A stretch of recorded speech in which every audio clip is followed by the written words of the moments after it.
Hey, Chicago, what do you say? This is the CHGO Cubs podcast. Cubs bounce back. Cubs win 7-3 against the Twins. Shota Imanaga shoves it.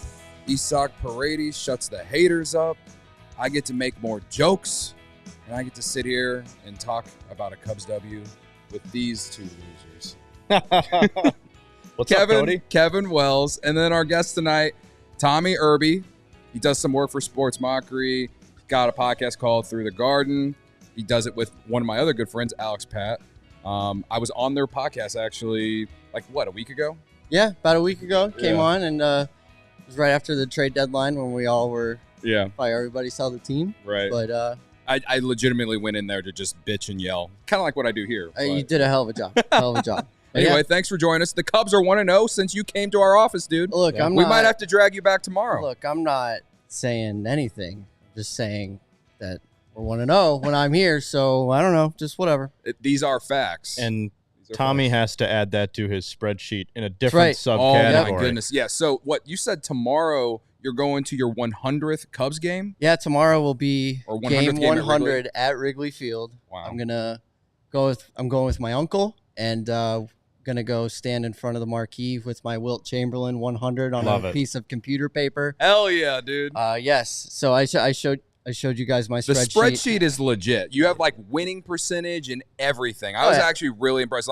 Honestly, we should have one of either Sarah, our producer, or Joey, make a graphic of all of these stats that you have made, because it's impressive. One of the cool things we learned about Tommy tonight, he keeps track of all the Cubs games he's been to in a very intricate Microsoft Excel spreadsheet with win percentage, opponent, the amount of games he's been to, and there's a few other subcategories on there. Pretty cool. Yeah. I thought it was pretty neat. And I'm jealous because I've totally lost track of the amount of games I've been to. I have no idea. I have no idea how many games I've been to. I mean, I lucked out because, I grew up in Atlanta, so I didn't really start my career until way too late. I was kidnapped by my parents down to Atlanta way too young, so it's really their fault. Anyway. Tonight would have been a good game to go to. Yeah, tonight's game would have been awesome to go to. Speaking of the game and everything else, shout out to y'all in the chat. I know Hard Knocks was on tonight, and Cubs are second fiddle to that. I know. No. But we're here to talk about the Chicago Cubs, who are going to make a run. In my delusional brain, that's what it says, okay? I see you, Jake. I see you, Becky, Rhonda, Christian, Edward, Brennan. What's going on, guys? Hit that like button for us. Hit the like button for Shota Imanaga and Paredes.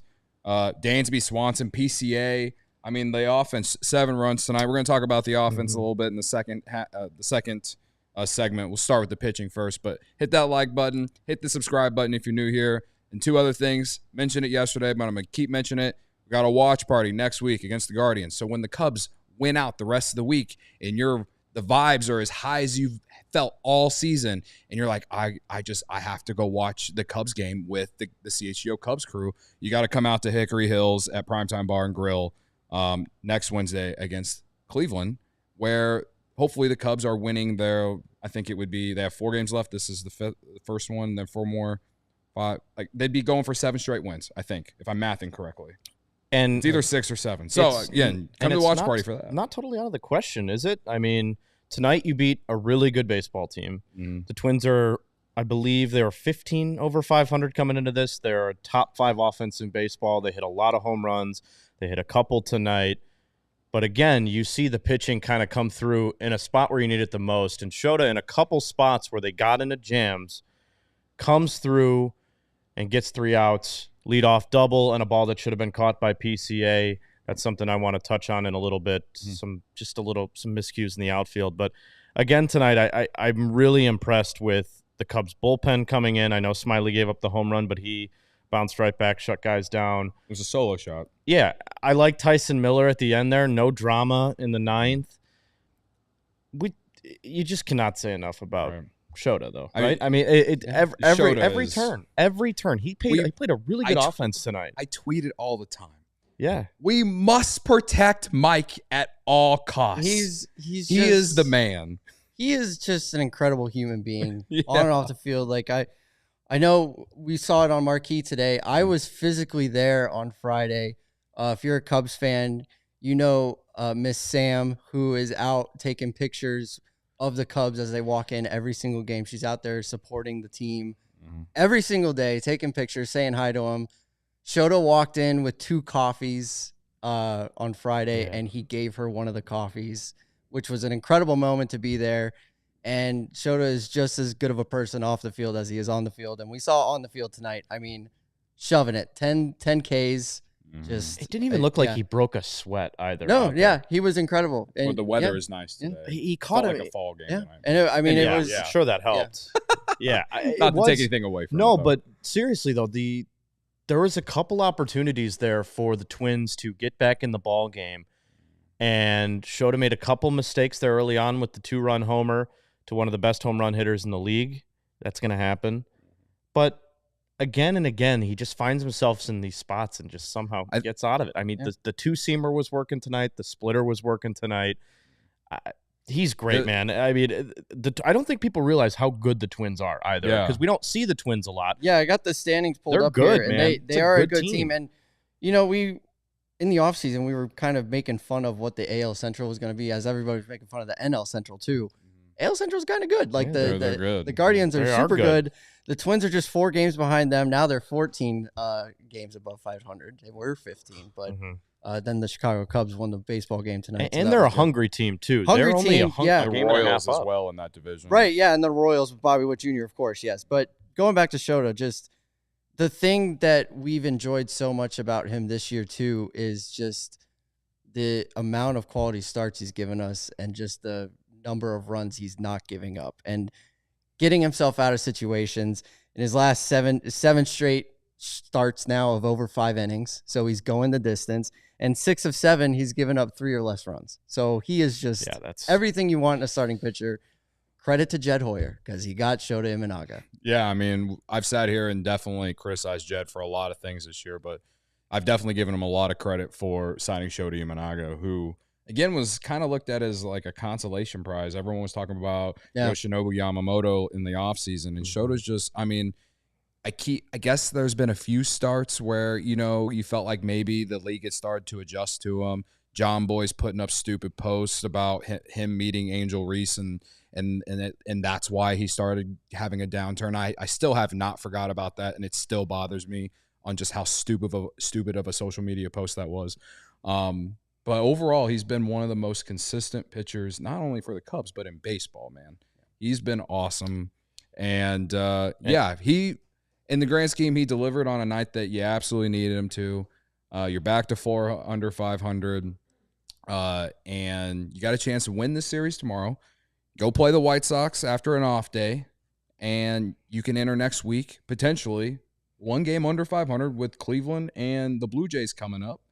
And that Guardian series will be tough as well. But in Cleveland, too. In Cleveland, where the Cubs once won a World Series. Did they? Yeah. People forget, Kevin. Yeah. People forget. Credit to Brendan and Cora. I'm not trying to steal their bit. That is we use it all the time. We steal it.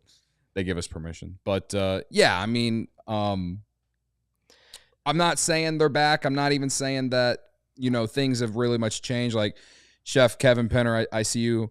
I agree, man. I would rather have a team that makes the playoffs. I'm with you, brother. But, you know, right now, they are playing good baseball in August, and you look at the standings, and, like, you feel like they should be further back. You really feel like they should, and it's just there's still a lot of ball to play.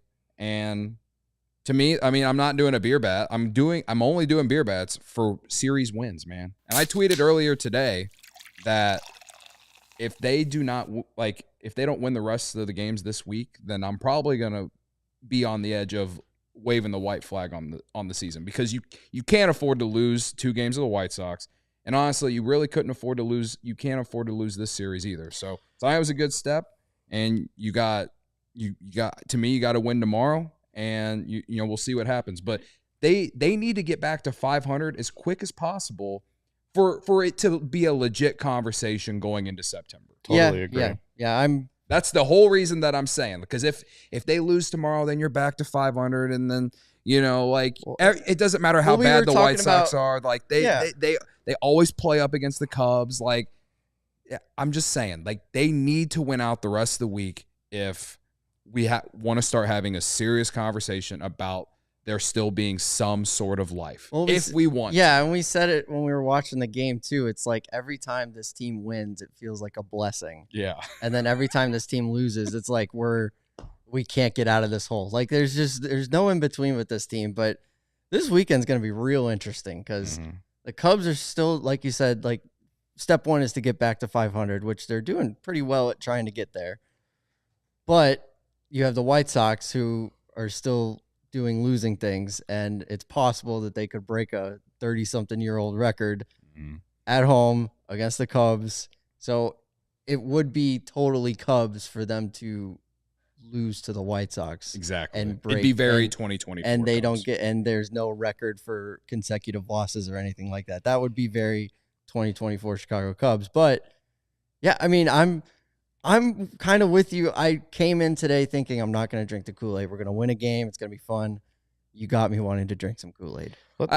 So many people tend to tell me that I do that to them. I don't mean to. You push people to the brink of trying to believe. Yeah, like I don't try to. I'm just telling. I don't try to tell people to do this. I'm just telling you where I'm at. Watching this team, like as a fan right now, like that is where I'm at. Like you're a leader of men. I am leading. You're a leader of men. I am leading the most delusional line in all of Cubs Twitter right now. Lead from the undoubtedly. front. It's wins. But it's wins like this one though that make you want to think that they can make a push. Because again, I'll say it again: you lose, you get shut out, and really didn't play well on offense yesterday at all. You come back and you get one of the best starts of the year from Shota, another double-digit strikeout game for him, 19 swings and misses. There's a lot of science behind why Shota is succeeding. But against a power-hungry lineup like the Twins, to shut them down and say, hey, wait a minute, this is a playoff-level team that we're playing. We can still beat them. Mm-hmm. Yeah. I mean, it does give you the reasons for optimism, right? Sure. I mean, not losing a series is going to be important, right? You're really at the point in the season where the rest of August is a weak schedule, and then September, Craig Timber, you really want to go into that not losing any series. You really have put yourself in the hole where you have to basically win every series you play, and they're going to have a good shot at doing that. The Guardians series coming up next week is tough, but if they win this Twins series tomorrow, I mean, that's an impressive series win, just as the Royals one was. So there are reasons that you're spurring optimism because this is a ball club that has shown that they can play up to their competition. They're getting plenty of support from the bottom of the lineup. Dansby's hitting again. We're looking at PCA hitting, really barreling up the ball. So much in there that you're like, you know what, where was this a month ago? And it shows you that they can do it, and you're like, just a little more consistency. It was just that stretch, and I'm sorry I'm going back in the time machine here. This is my first time, so, you know. Go for it. Just the stretch in May and June where it was like all those winnable games. And, like, you couldn't – we finally score 5 runs, but then the bullpen gives up 8. Like the pitching gives up only 1 or 2, and we can't score anything. Like, it just seemed like nothing could match up at the same time. Now we're starting to see glimpses, even 3 or 4 from the Cardinals. This one tonight against the Twins. They're scoring runs, and they're scoring more runs than the other team, which is leading them to win, which is kind of crazy. So imagine how that works. Imagine how that works, yeah. I love Carlos's comment. I think it's recorded. Cody is being delusional, and Godfather is still saying the same things. Am I the only one that's live? No, everyone here is live. I'm new. We are live. And before we hit the break, just let me add, like, I understand where things are. Like I no matter what happens the rest of the season, if they get hot and somehow get in, or if it's just, you know, they win 75 to 80 games and they miss the playoffs and we look back and we're like, I can't believe you gave all these games away. We would have made the playoffs easily, blah, blah, blah, blah, blah. You know, whether it's that, I'm still going to have my concerns and all of the questions I have about our front office and certain players as well going into 2025. As you should. All right? So 2 things can be true, yes. All right? And I don't tell any of y'all how to fan, all right? So don't tell me how to fan. And there's also 162 games a year, and you do a show every single night. We got to find something to talk about. Have something to There's talk going to be about. some repeating words. Absolutely. Yeah. All right. Anyway, Tommy's going to the game tomorrow. He probably used Game Time to get his tickets. I'm pretty sure. Sure. Game Time is an authorized ticket marketplace of Major League Baseball, which makes getting tickets faster and easier. Prices on the Game Time app actually go down the closer it gets to first pitch, with killer last-minute deals, all-in prices, views from your seat, and their lowest price guarantee. Game Time takes the guesswork out of buying MLB tickets. And it's so true. There's many times I live like a mile and a half away from Wrigley Field, and there's many times where I just hop on the red line at Argyle and ride down to Addison, and I'm pulling up Game Time an hour, 30 minutes before the game, and on certain days you can find really cheap tickets, man. It's a thing. I was looking. There are some tickets for the White Sox Cubs game this weekend that are under $50. That for White Sox Cubs, that's for so a cheap. crosstown game. Yeah. I paid. I used Game Time to pay $3 to go see the White Sox and the Braves in their makeup game in June. Come on, There you go. Yeah, $3? $3 to go see. Like, and all get this: those the guys? White Sox won 1-0 on a Luis Robert Jr. home run. Wow. Well, What a all world. thanks to Game Time, you got to see that. I was there. You got to see the White Sox shut out the Braves thanks to Game Time. Thank you, Game Time. Thank you, Game Time. So there's so many things about Game Time that I really like. You know, you can save up to 60% off buying last minute tickets for sports, not just sports, but concerts, comedy, theater. I've talked about using Game Time to go to certain concerts I've gone to the last couple of years. I went to Morgan Wallen at Wrigley Field last year, thanks to Game Time. Went to Justin Timberlake at United Center this year, thanks to Game Time. They really do make it so easy because you can see your seat in the whether it gives you a panoramic view. Gives you a panoramic view, and it just makes it so easy. Their flash deals are awesome as well, where you save even more with exclusive in-app deals on select seats ahead of the game or event. Zone deals save even more when you choose a section and let Game Time choose the seats. Toggling the all-in pricing feature shows the total upfront with no surprise fees at checkout. And then they have the lowest price guarantee, or Game Time will credit you 110% of the difference if you find something cheaper. All right. Can't beat that. Your purchase is covered with the most flexible customer service policy in the ticket industry. Take the guesswork out of buying MLB tickets with Game Time. Download the Game Time app, create an account, and use code CHGO for $20 off your first purchase. Terms apply. Again, create an account and redeem with code CHGO for $20 off. Download Game Time today. Last minute tickets, lowest price guaranteed. Take the guessing out of getting what beer you want. When you go to a restaurant, when you go to a ballpark, wherever, Blue Moon is always the answer. Some beers can say they're brewed for baseball, but only Blue Moon is brewed by baseball. Beer and baseball just go together. No beer goes better than the one that was literally born in a ballpark. Blue Moon was created at Coors Field in Denver, Colorado. It's the natural choice for opening day and all season long. Can confirm I've had a couple at the friendly confines this year. My favorite thing about Blue Moon, and it's kind of a weird, I don't know, I wouldn't call it weird. Whenever I'm out with my grandparents, whenever we go out to eat, my grandfather loves Blue Moon. Mm-hmm. So we always order Blue Moon if we're at a steakhouse or even a little Village Inn place, whatever it may be. It's one of my favorite beers to get. I just heard a Blue Moon. It just happened. I just heard one. Yeah. Crazy. Got a couple right there if you want one, right in front of us here on the set.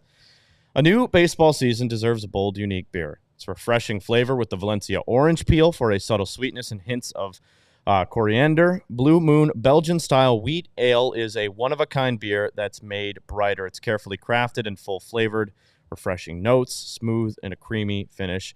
Blue Moon isn't just another beer. It's a whole different experience. Why strike out with the same old beer when you can get something that's one of a kind? It's best served with, the orange garnish to show the hazy color. A beer that only comes around once in a Blue Moon. You can enjoy it all season long. Bring the ballpark to you with Blue Moon Belgian-style wheat ale. It's one of a kind every time. Get Blue Moon delivered by visiting get.bluemoonbeer.com/CHGO to see delivery options. That's get.bluemoonbeer.com/CHGO. Blue Moon. Made brighter. Celebrate responsibly. Blue Moon Brewing Company, Golden, Colorado. Isak Paredes provided the power for today's game, presented by the Illinois Pork Producers. Savor the flavor, savor the gains, and celebrate any occasion by enjoying the best pork produced by Illinois pig farmers. Yes, he did. He got it out somehow. First off, I'm not gonna take a victory lap here, folks. I won't do that. I will not. Tommy can. I won't do it because I take plenty of victory laps on this podcast about things. However, all I said last night was that it hadn't even been a week yet, and everyone freaking out about Paredes starting his Cubs tenure, 3 for 27 or whatever. Patrick Norton, who did the show with me last night, tweeted out a clip from our Paredes conversation, and it cracked me up because we kind of referenced like he made a lot of really good defensive plays, and sometimes that can ignite your offense. What happened tonight? He hits a 3-run homer to give the Cubs a 3-0 lead in the first inning. And then his second hit, which, shout out to the baseball gods for that one, hit it softly, but took it the other way, and it dropped one because of the defensive alignment because he never hits it to the right side, at least homers at least. Yeah.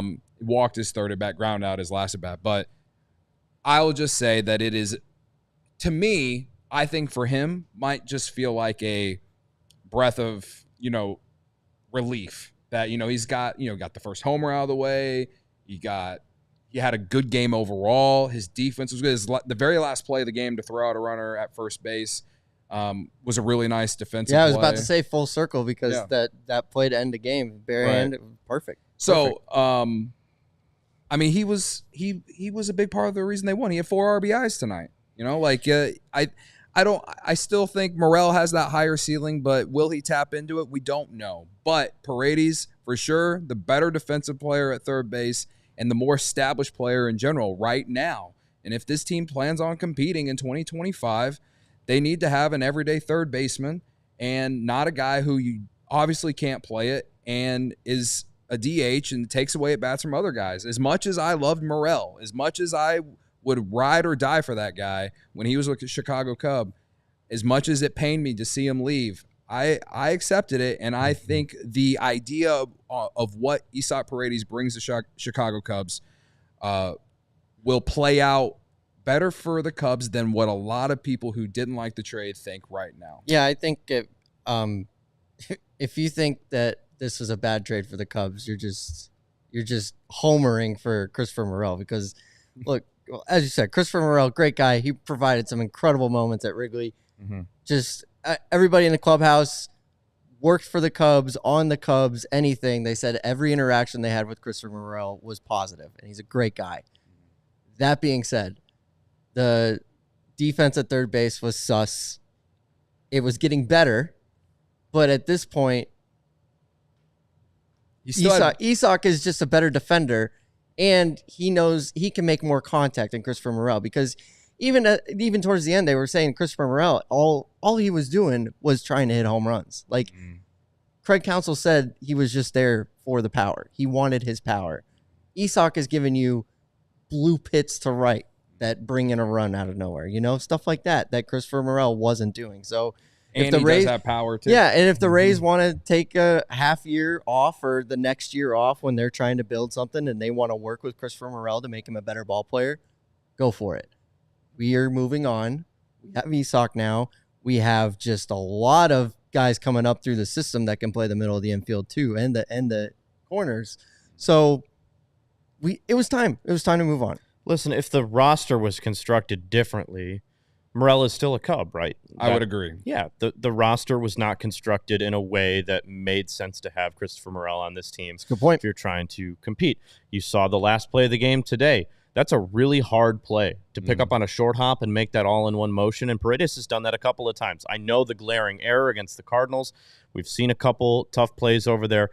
Not worried about it. I know there's been a ton of discourse online about Paredes getting the bat together. Counsell addressed it before the media today and said, yeah, it's been a slow start offensively. That happens with a lot of players, man. It's an up and down league. You're going to have the ebbs and flows of a baseball game. But Paredes, the back of the baseball card, what he did in Tampa this year, what he did against the Cubs in the series they played against, that's a professional at-bat that you're going to get every time. And the walks are going to come along. The contact, he doesn't hit the ball all that hard. Thank God he smoked the one tonight because the wind was howling in and somehow that ball got out, but the one Patrick Wisdom hit a month ago doesn't get out. I don't know. Baseball is a weird sport, man. Yeah. But what you said about professional at-bats, that's nail on the head right there. Yeah, he's a very sound professional hitter. Yeah, and better defensively than Christopher Morel. Yeah, he makes probably sense for the was Cubs going to timeline. be able to be. Yeah, again, like to me, it comes down to the fact that Paredes can play third base, and okay, should he have thrown that ball on Saturday? No. In the 8th inning? No. You should have heard me. You probably did hear me scream, "Don't do it." He made a mistake. He's human. However, he made multiple really nice plays yesterday, and he made all the plays that were hit to him tonight.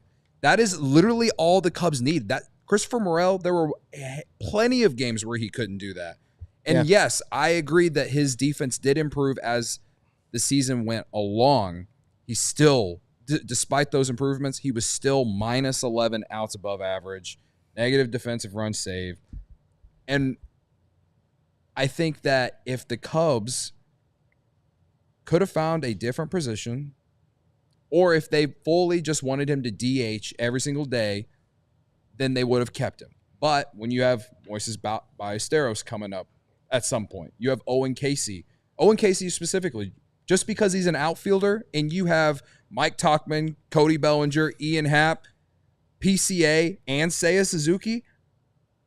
This going into next year, this offseason, it's going to be a whole big thing on what the Cubs are going to be talking about. Mm-hmm. So if you played Morel at DH, it would have been taking at bats away from your up and coming players. Yeah.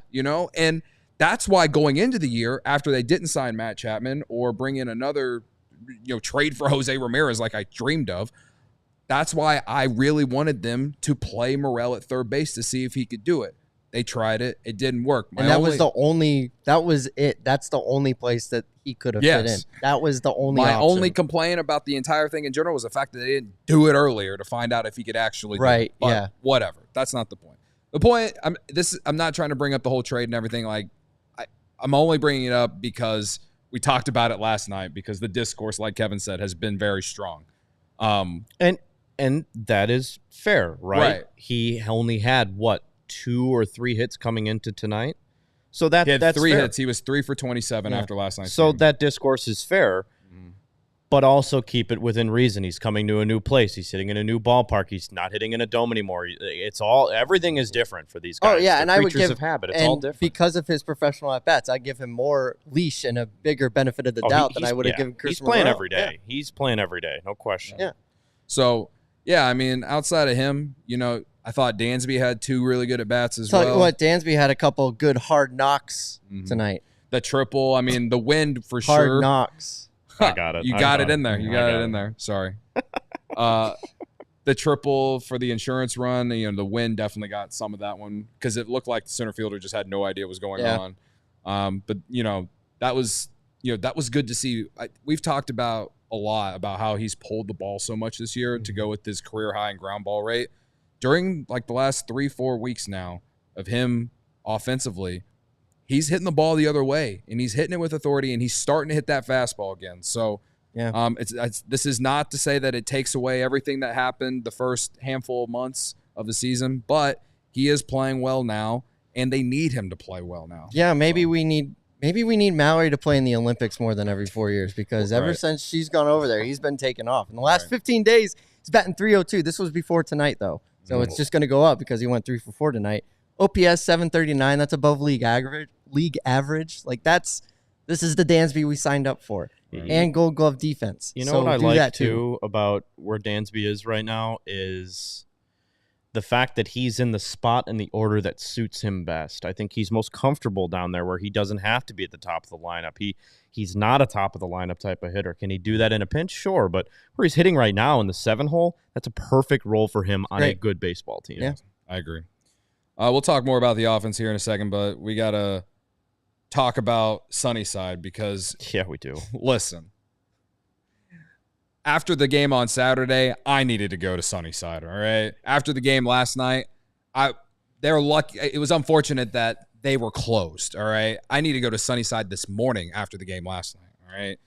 They just helped me get through these losses, They helped me go through life in a much more fun way, okay? Sunnyside is your home for judgment-free cannabis shopping, a place where all kinds of visitors are welcome to explore, discover, and purchase a wide array of high-quality products. They have everything you need to elevate your summer. What are some of the amazing features that they have that make the brand awesome, you may ask.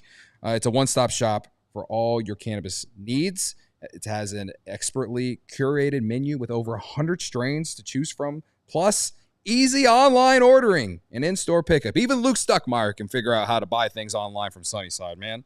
Not saying something because I've seen him try to do technology, okay? He's in Mexico right now, all right? Don't take it make it a big deal. Good for him. Sunnyside is Illinois' favorite dispensary from locations in the city, like in Wrigleyville or in River North. They're in the suburbs. They go as far south as Champaign. They go as far north as South Beloit and more. So if you're starting out, Sunnyside has expert guidance and brands we know that you'll love, like Good News and Mindy's. If you're a pro, they got you covered with over 100 strains on the menu and new ones added weekly. We know you'll love Cresco and Florcals. Incredible quality and consistent products. It's easy to order online. Again, I can't stress this enough. It's so easy to order online. And they're also in store if you just like that human interaction, Here for the summer is Good News Tea Time Disposable Vape, bringing classic lemonade flavor that's perfect for the golf course. We got the Kickoff Classic coming up later this month in August.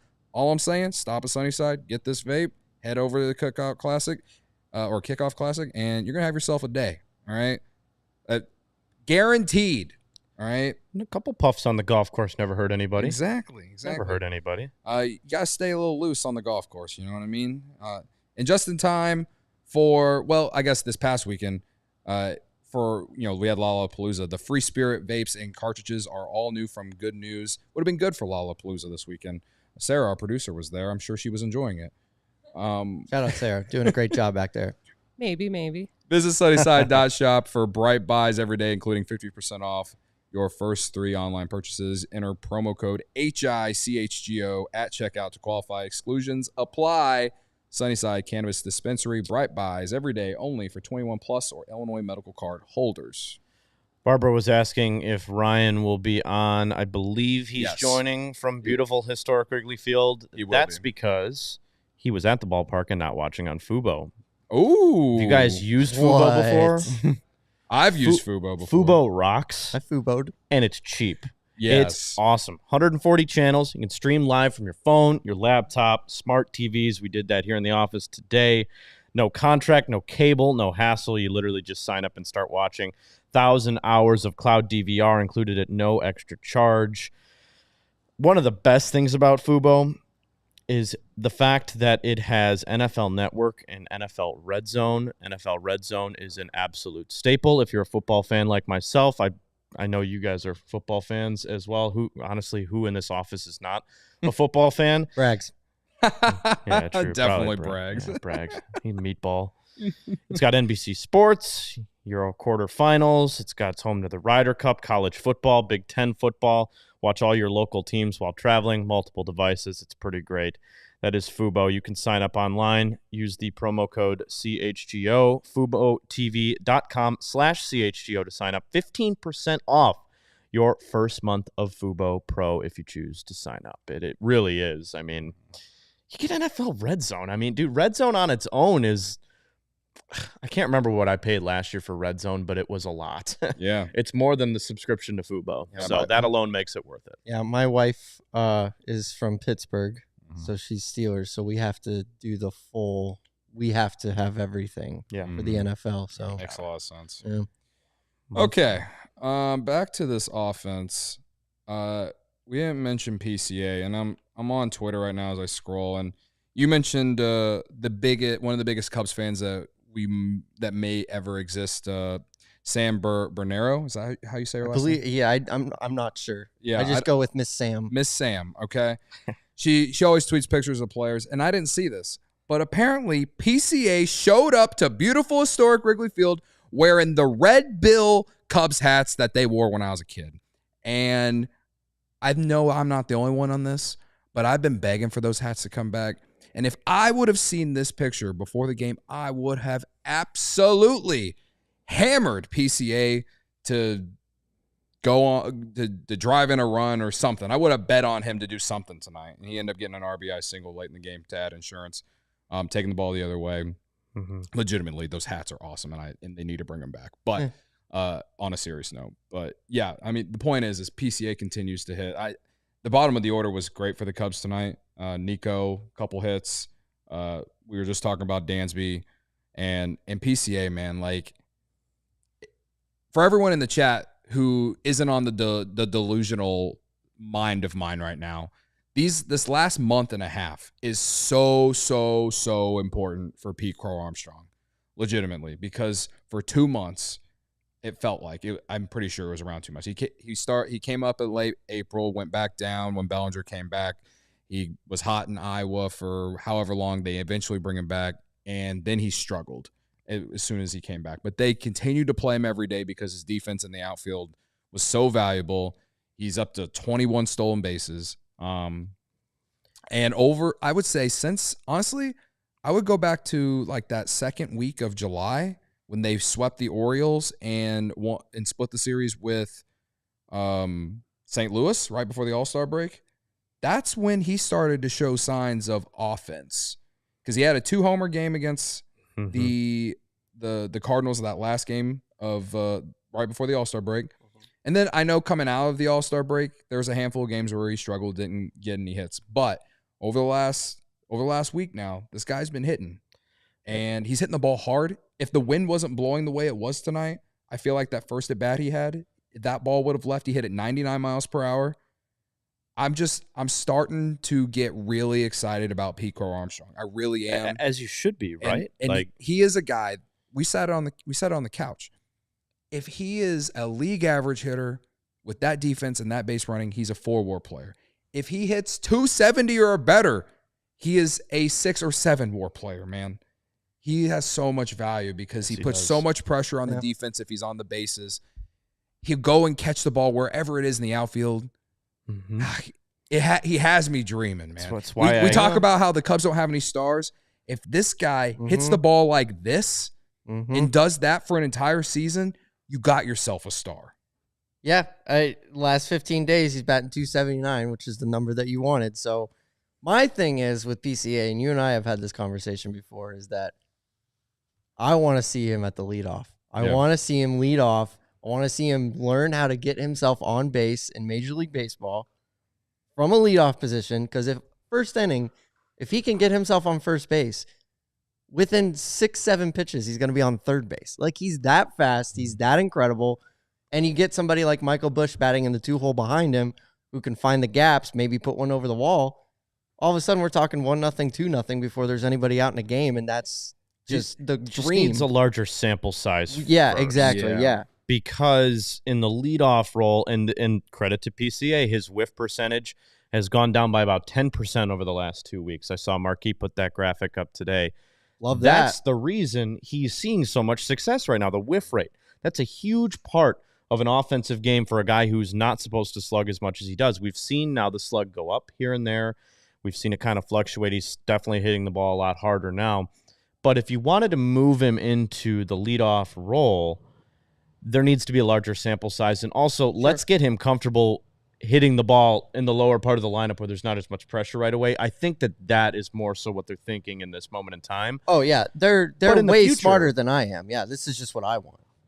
I also want it. So that's what I was getting to. I think next year, you end August on a high note. You keep hitting the weight. You keep seeing these positive results. You keep seeing the exit velos go up. You keep seeing the strikeouts go down. He put the ball in play a bunch. I don't think he struck out tonight, did he? Didn't strike out tonight. Put the ball in play every time. That last one, an opposite field shot, 97 off the bat in the left center.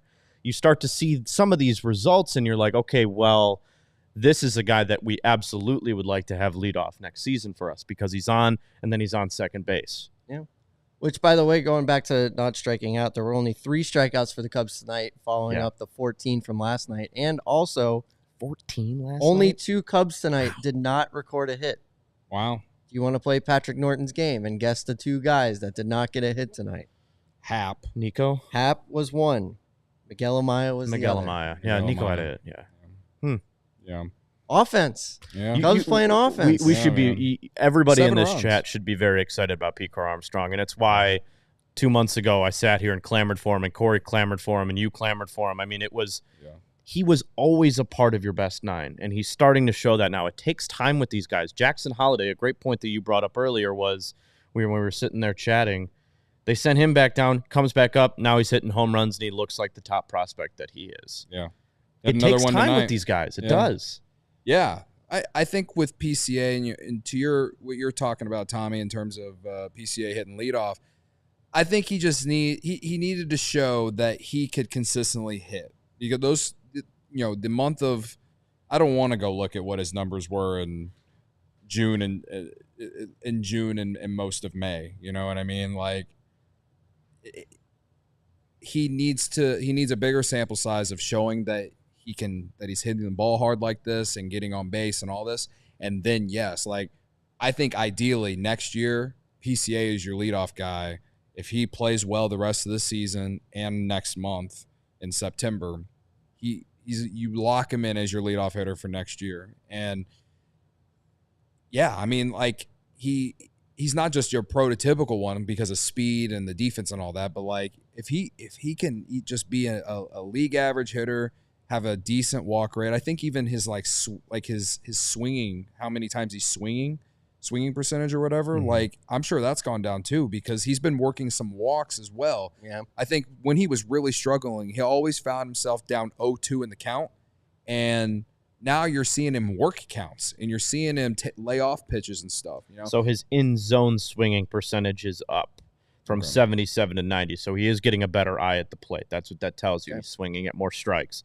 And that has led to less whiffs. It all goes hand in hand, right? Sure. Baseball. Mm-hmm. So, again, I brought him up because, we were in the first segment, we were talking about, of any hope left of the season. If there's anything that we really should be paying attention to for now and the future, it's Pete Crow-Armstrong. Absolutely. So I continue to be really impressed by him as an overall player and dream about what he could possibly be. I really thought that knock he had in the second inning, I thought it was gone. I really did. The wind knocked it down. It probably should have been gone. Yeah. Man, off the bat, it sounded sweet. Right. So, as far as other guys, Michael Busch bounced back. Yeah, Michael Busch bounced back tonight. I was getting ready to mention Bellinger, who had a hit in the first inning, and I honestly thought his season was over when he fell down. You did get very worried when he fell down. Dude, it looked like maybe he twisted an ankle or tore an ACL or of some sorts, and thankfully he didn't. But I think we noticed late in the game, like, I think he like flew out to like short right field, and his reaction after he hit the ball, you just know that finger is not okay right now. Mm-hmm. And I give him a lot of credit for just trying to help the team. And he has been a positive influence to the offense since he's came back. He has. I know the Cardinal series, he was kind of quiet outside of the Thursday game where he hit that home run in the comeback against Helsley in the Cardinals. But, the rest of the weekend he was pretty quiet. Yesterday was quiet. Today, a hit. That infield hit or and you whatever. say quiet, but he was batting over 300 since he's come back, which is it's great if you're considering him quiet and he's batting over 300. That's awesome. I think those couple games he played in Cincinnati was pretty good. He did come back with a vengeance when in Cincinnati. He's kind of cooled off, I feel like, the last handful of days. Yeah. But to keep that inning going today so Paredes could come up and hit the homer, huge to hustle that ground ball. Like, anything could have happened there, right? I think my point that I'm getting at with Bellinger, though, is that I don't know what I should be expecting from him moving forward. I will say the offense plays better with him in the lineup. The offense certainly plays better when Seiya's in the lineup. Seiya didn't play last night. He plays today. He starts the rally in the first inning. He got with the base hit, then Belly puts it in play, gets on, and then Paredes has a homer, But I am a little surprised based off some of the reactions I've seen him have after making contact and him reacting to his finger. And then Craig Counsell last night saying that they're probably not going to let him play defense at least through this entire week. So he will DH this entire week. it does give me, just based off like watching the Cubs and how they manage injuries with other guys, it does give me some concern. That said, like Tommy said, like he's hit well over since coming back. Yeah. I just don't want it to get worse. You know yeah, what I mean? That last pop-up to right, or the fly out to right, when he obviously threw his bat in anger because he was very uncomfortable with his finger. Craig said that they were going to DH him. They were going to take it easy with him. I wrote a blog about it today, by the way. And so that makes sense, and the Cubs obviously do better when Cody Bellinger is in the lineup, but you kind of wonder with the schedule coming up. Day game tomorrow, off day, 2 on the south side, so you don't really have to go anywhere, and then an off day again. But not discrediting the White Sox as being a Major League Baseball team, because they are, but a little bit lighter schedule, not a lot of travel. Maybe he takes an opportunity to take one of these games and give him an extra off day, surrounded by the other extra off days, which, by the way, having an off day on a Sunday, what are we doing? What are we doing, baseball? That's just dumb. I just don't understand why. I mean, I think next year in the schedule, the Cubs and Sox are playing 3-game series. Like they have 2 3-game series against the Sox next year. I've never understood why they've done these two. It feels like the last handful of years they've been playing 2-game series. Yeah. I'm mad at the schedule anyway. We're already done with the Brewers, but that's a story for another day. We can get into that. We can get into that in November if we want to. Right. But yeah, Cody. I mean, when Cody's healthy, obviously the Cubs are better when Cody Bellinger is in the lineup. Right. And he's not healthy right now, but they're better when he's in the lineups, and he seems like he really wants to stick it out and kind of take this DH role. It's working out for PCA, and it's working out for Michael Busch because they get to stay in the lineup consistently. I wish Craig Counsell and the boys had a little bit more trust with Michael Busch against left-handed pitchers. They're getting there. But not yet. Yeah.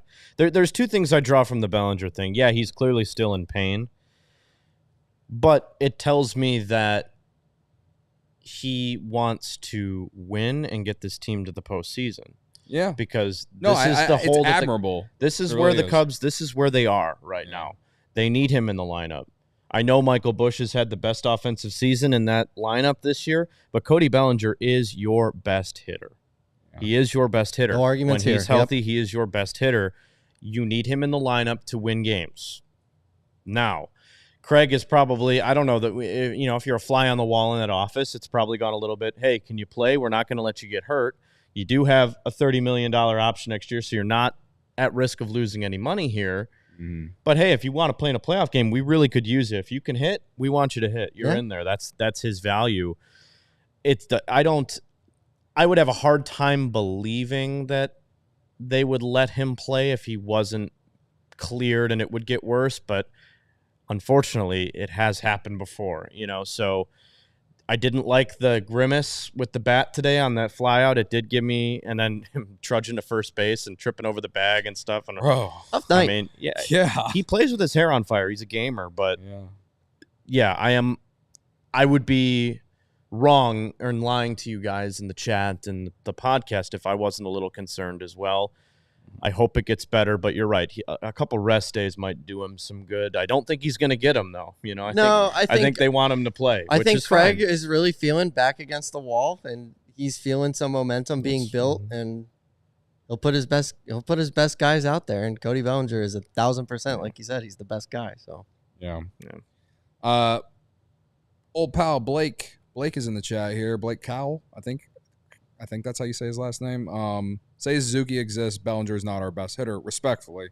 I'm not even really trying to argue that. It's just like the team is better when Bellinger is in the lineup. Yeah, and no disrespecting Seiya, because Seiya is still hovering around 270 this year, and I feel like we see him get called out. We said this too during the game. We see him get called out on the most egregious strike out threes. Again on a and pitch it's outside. So frustrating. But I mean, Seiya Suzuki is also one of the best hitters, definitely. Absolutely. But as far as best players on the team is just better when Cody Bellinger is in the lineup, which you could say it about Seiya too. I'm not going to get mad at you because he wasn't in the lineup last night. Yeah. Seiya's WRC plus the last couple months has been outrageous. I mean, he has been a well above league average hitter. So, but the reason I say Cody Bellinger is strict history, back of the baseball card, a guy who, I think we tend to have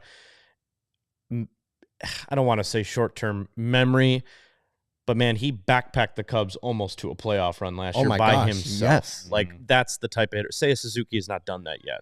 That's all that I'm saying. He is a great player.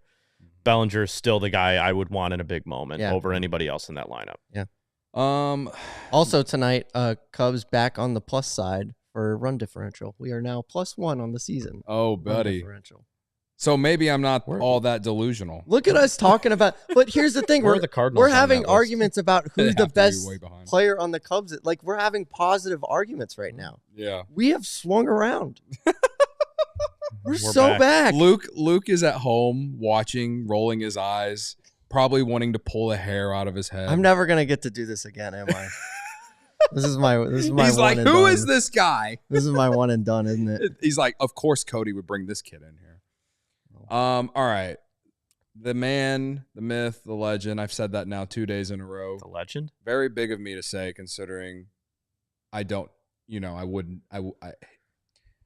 would never really say this on the internet for people to see, but whatever. Ryan Herrera is here, guys. He is here. Everyone give him a round of applause. I mean, you're accurate when you are saying that. I gotta give you that one. Like, I appreciate the compliment, but it is accurate. Okay. Well, I did say everyone give him a round of applause, and then me and Kevin proceeded to sit here and not give you one. Ryan, pleasure to meet you face to face. You do a fine And there's job. nobody in the studio, so it was just silent in here. I thought you were going to hit the applause sound No, we effect. don't have That's it what anymore. I was waiting for. Okay. Ryan, what's up, man? How are you? What up? All right. I did this yesterday. Over under. They won. They put up 7 runs tonight. I'll put the time at 3 minutes 30 seconds. Over under. Craig Counsell talking. Under, actually. Under. Okay. Should I have said it at like a minute 45 again? Yeah, probably. No, I mean, it's not in a bad way. It's just like, he is generally pretty quick and to the point. And outside of it was a good team win, right? Obviously, outside of but you ask about the Paredes home run. You ask about Shota, who had a really good day. The bottom of the order coming through, and that's the game right there. That's the story of the game. Is I think good offense, particularly from the middle to back of your lineup, and then Shota obviously shaking off that 2-run home run, going 7 strong, 10 strikeouts. Like those, generally, you don't really need to talk about anything else because those are the 2 biggest things that led to a win today. And outside of obviously Isaac Paredes' home run. So, I wouldn't say Counsell's post games are ever that long, to be honest. But today was one that was quick to the point, and you knew what the story was. I will remember that when I ask that same question tomorrow afternoon. Speaking of Paredes, obviously you said Counsell talked about him, but were you guys able to talk to him after the game? We sat here and said that it had to feel at least like a little bit of a, kind of a relief. He was 3 for 27 as a Cub, I believe, going into tonight, and then to have the game that he had was huge. He was 4 RBIs. Yeah, I mean, he obviously acknowledged that felt good, kind of a relief. Just build some confidence there, get rolling. As you mentioned, you've been struggling results-wise since he came to the Cubs. I know he had a few, even just outs, like that 12-pitch at-bat the other day. What was that, the Saturday, one of those 2 days? That really helped spark the rest of a big inning. But himself, results-wise, wasn't necessarily strong, obviously. But yeah, so we mentioned that a little bit of relief, get rolling, felt like maybe he was doing too much, trying to impress his new team when he first got traded, obviously. And now, mentally helps. On the field, it's going to help. Obviously, he's been playing good defense still. But a home run like that, I think it definitely helps. Take a little bit of the monkey off his back. Get a big swing that puts the Cubs ahead, gives his pitcher a 3-run lead after 1 inning. Yeah, I think that all plays into. He had a really good day overall today, obviously, and started with the home run, of course. And this is the guy that the Cubs are gonna have around for a while. He's got a lot of club control left. He's he's playing third base, which is a position that prior to him was obviously not locked down. And he's someone that they see as a future piece on the next great Cubs team, right? So, he struggled the first week or so coming back over to the Cubs because that's where he started his pro ball career.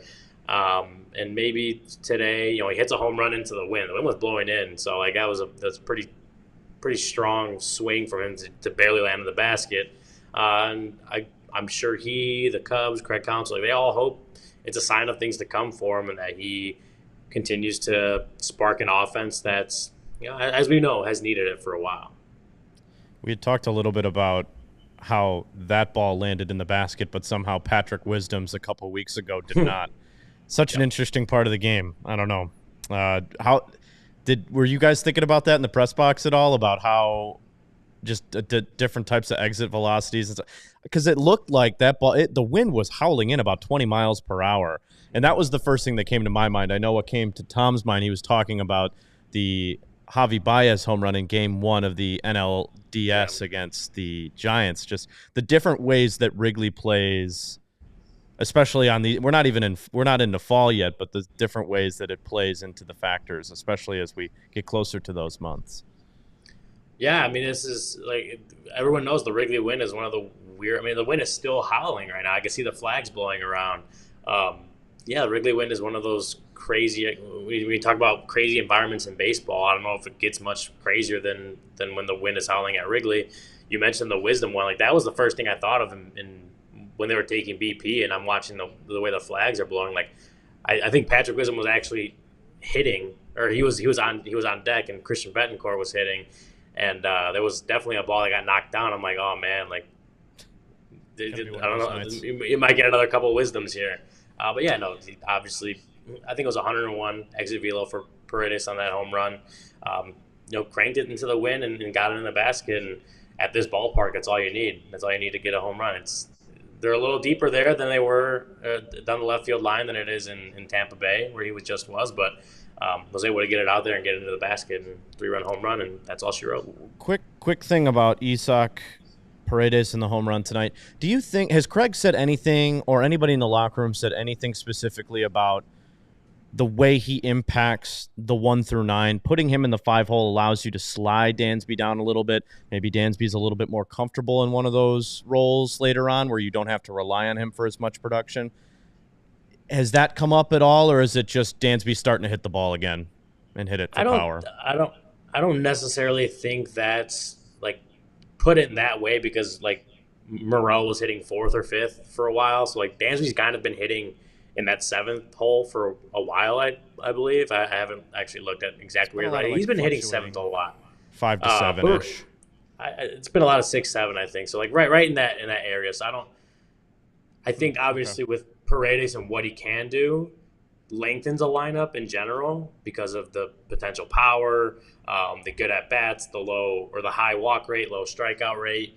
It definitely lengthens up a lineup. And so for Dansby, as you mentioned, I think it's been a few weeks now where you're seeing him hit the ball harder. You're seeing him get, the OPS is up. I don't think it's super high. I don't remember the exact number of games, but going back to like July 10th or so, coming into today, he had like a 780 OPS. He was hitting like 300 something. So the numbers had been up for a while, and I think if you were watching games and paying attention, you could see that he was seeing the ball better. He was hitting the ball better, so to add on to that, though, Craig Counsell keeps talking about it when a guy like Dansby in the 7th hole is hitting well, when PCA in the 8th hole is starting to make progress and improvements offensively, and then Miguel Amaya, he's heated up, or when he had that little break, he's looked better offensively. When the bottom of your order is producing, that he keeps talking about the circle, right, and going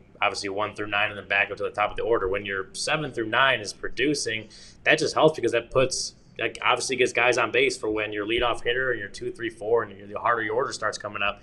If you already have guys on base, that is obviously going to help out an offense. So when the Cubs offense was just not doing anything for a while, a lot of it did have to do with, you could just see the holes at the bottom of the order.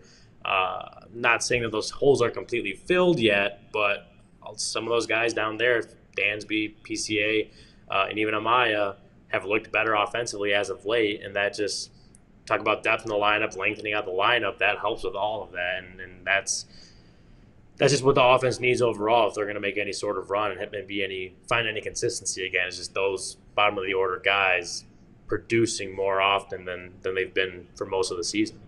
Yeah, so the offense obviously is coming around and things are starting to look good.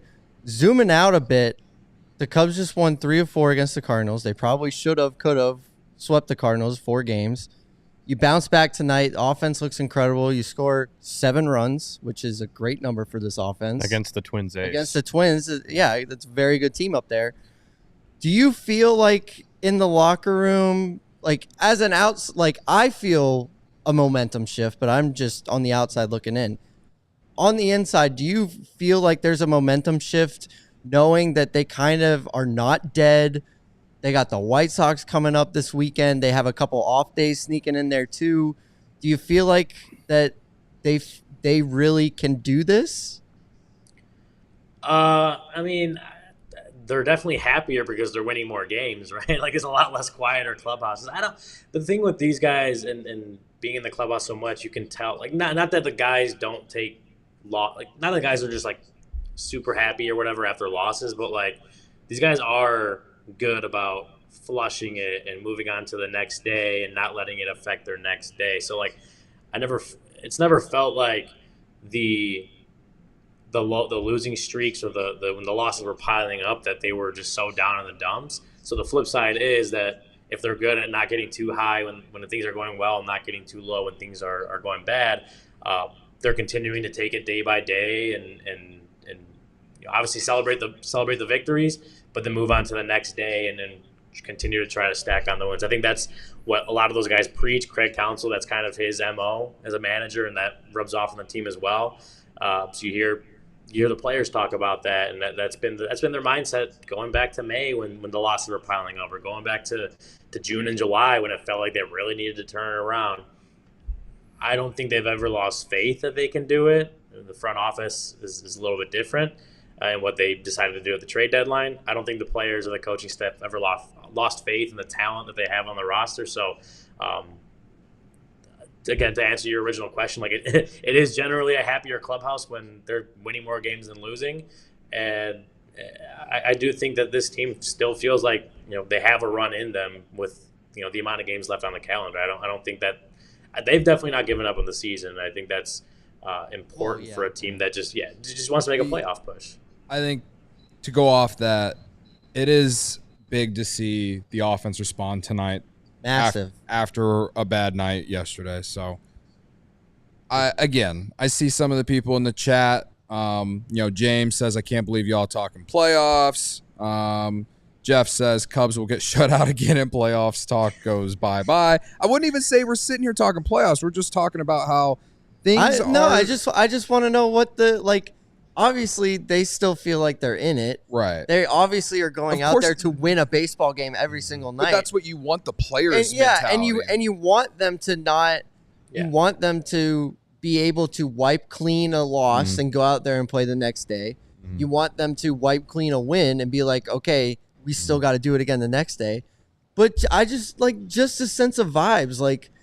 If vibes are good or vibes are normal, normal's a better word. If vibes are normal, like they should be in a clubhouse, right? I feel good. Sure. And I'm not gonna we won a game tonight.